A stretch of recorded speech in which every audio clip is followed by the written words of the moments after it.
We are wrapping up National Science Week, and throughout the week you've heard from scientists, from researchers, from a lot of experts in their field. But what about the everyday Joe or Joanne, you and I? Well, you're going to meet a group right here on the Darling Downs that are on the lookout for new science discoveries and actually making new science discoveries on a very regular basis. And it's something that you can get involved in very easily if you want to. In fact, you could be a better person for it. I'm joined by Gundry and Glenda Walter from Toowoomba. They will tell us more. Ladies, good morning and welcome. Good morning, David. Thank you for having us. Now, Jean, can I start with you? So you gave the ABC a call to essentially showcase what locals here in Southern Queensland are doing in the field of science. Tell me, firstly, before I bring Glenda in, tell me a little bit more about the Field Naturalist Club. The Toowoomba Field Naturalist Club is a group of eclectic people from all walks of life who simply enjoy being out in nature and noticing nature, enjoying what they see, observing it, perhaps sharing what they find with other people, and just spreading that interest in the ecosystems that surround us. Is there an element of sort of being custodians of nature as well, of sort of fixing things that can be fixed or enhancing things? Well, there's an element of feeling connected with nature, definitely, and everyone is capable of making their own decisions as to how they respond to that. Some people are very much into conservation and are into actively doing things like planting fodder trees for koalas and that type of thing. But it's not essentially at its heart a conservation group as such. It's essentially at its heart a group of people who just love nature, who want to inspire others to notice what they see when they go out walking, and to just be active observers and participants in nature. Because unless we observe nature, we can't really care about the natural world if we don't know what there is to see. That's very true. And Glenda, you're, I believe, a classic example of fascinating things that you can spot when you're out in nature. There is a website or a group called iNaturalist, and its founder, Scott Laurie, gave a TED Talk recently which highlighted a discovery that you had made. Tell me about that.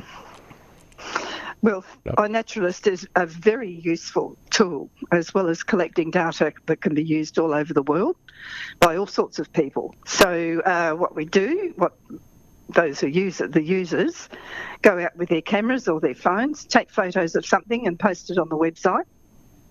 And then maybe the AI will identify it, or maybe somebody will say, no, that's not right, it's not that, it's this.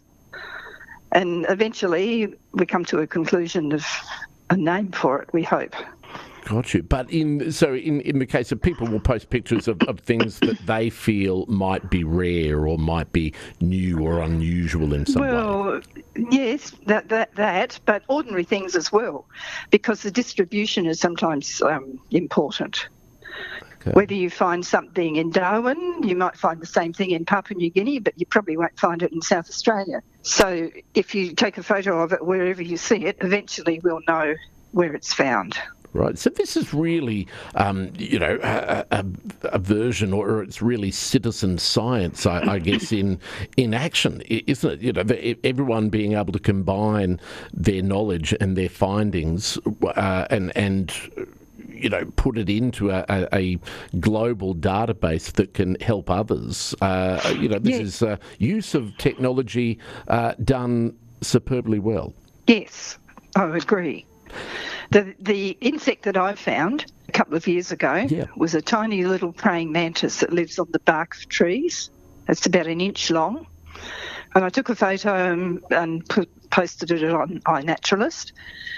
And an entomologist in Cairns had a look at it and said, oh, looks interesting, it might be a new one. Go and catch me one. So I went back and caught one and posted it to him.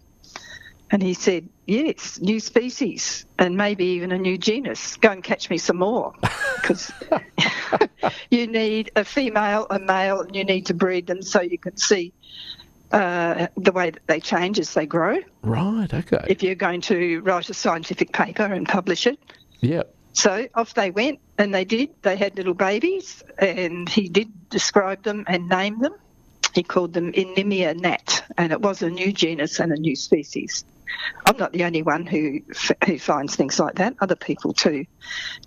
Scott used several different examples in his talk. There are people all over the world also photographing things and finding new species. That's amazing. The only were you slightly disappointed, Glenda, that your name wasn't woven into the official name of this species?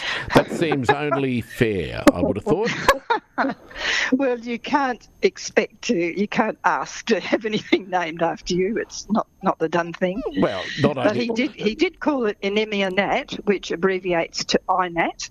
And that is also the abbreviation for iNaturalist. Well, fair enough. So it's a pat on the back for citizen science. That's true. That's true. And you by default, but I think they could have cut down some of the separation between, I mean, not only did you find it, but you then went out and found other samples and bred them. You did all the hard work. He gets all the glory. But it's not about glory. I'm only one of many. Indeed. I'm only one of many. There are many people doing the same thing. Yeah, absolutely. And I think that is fantastic, though. So how is this the first time that you have discovered something, though, in your sort of daily activities that has proven to be a brand new species that was unknown before? I did find a new millipede in Toowoomba, one that nobody knew existed before. And same thing, the expert asked me to post him some, so went down to the park at night with a torch looking for millipedes, and we found lots of males and no females. And then we went 2 weeks later on another humid night, and then we found females and not males, whatever that might mean. So they got posted off, and he wrote the paper and published it.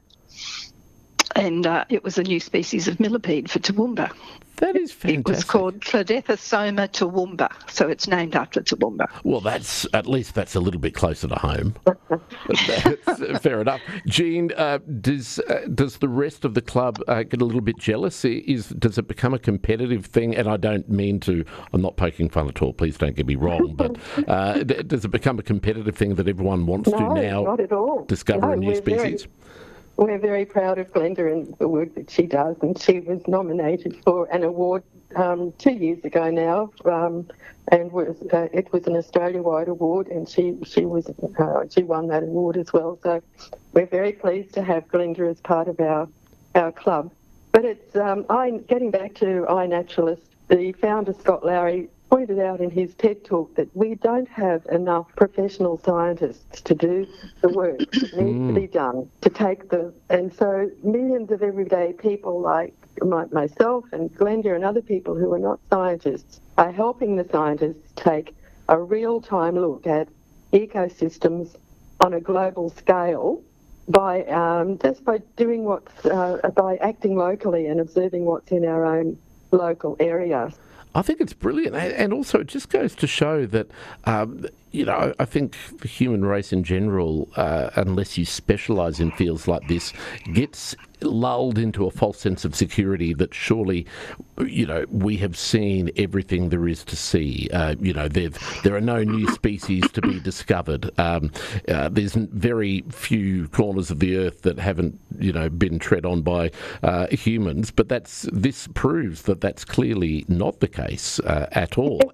Yes. So what Scott Lowry in his talk was urging people to do is take a photo and share it with the scientists, just so that what you have in your local area can be seen as part of an ecosystem that we know very little about yet. And the more we know, the better we are. Well, hopefully people listening, we've opened their eyes to a group that they may or may not have known about, and also the amazing thing about finding new species of creatures in our own backyard, and not just one, but many. Jean and Glenda, a pleasure to have a chat to you both. Thank you, David. Thank you. Thank you for having it.